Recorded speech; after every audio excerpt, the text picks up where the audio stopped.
это душа казаха.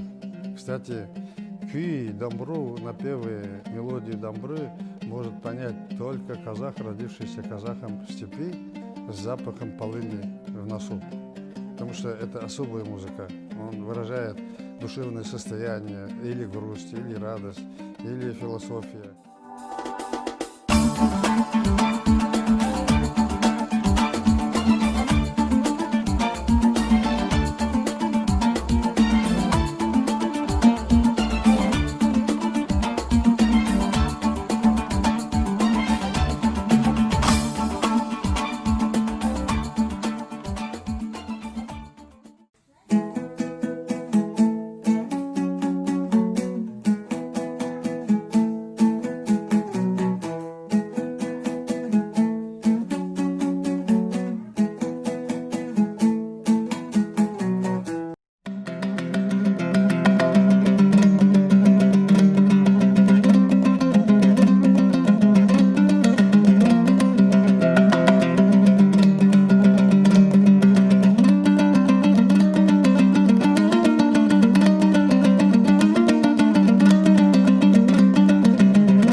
Сегодня на основе международных стандартов успешно работает Назарбаев университет и интеллектуальные школы. Надо распространять их опыт на всю систему казахстанского образования, подтягивать их уровень все образовательные учреждения.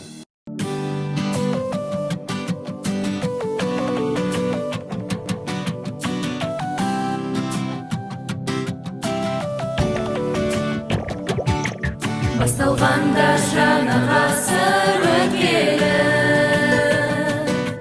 бұлжырғанда жастығымның көктемі, біздер үшін айқар ашты есігі, елбасының зияткерлі мектебі. Өсе берсін мектебімнің өркені, жібересің ғылым білім жекелі,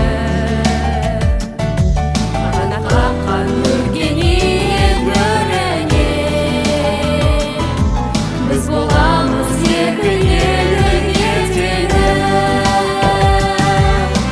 Білімнің шарына, ғылымның тонығы, тәуелсіз еліміз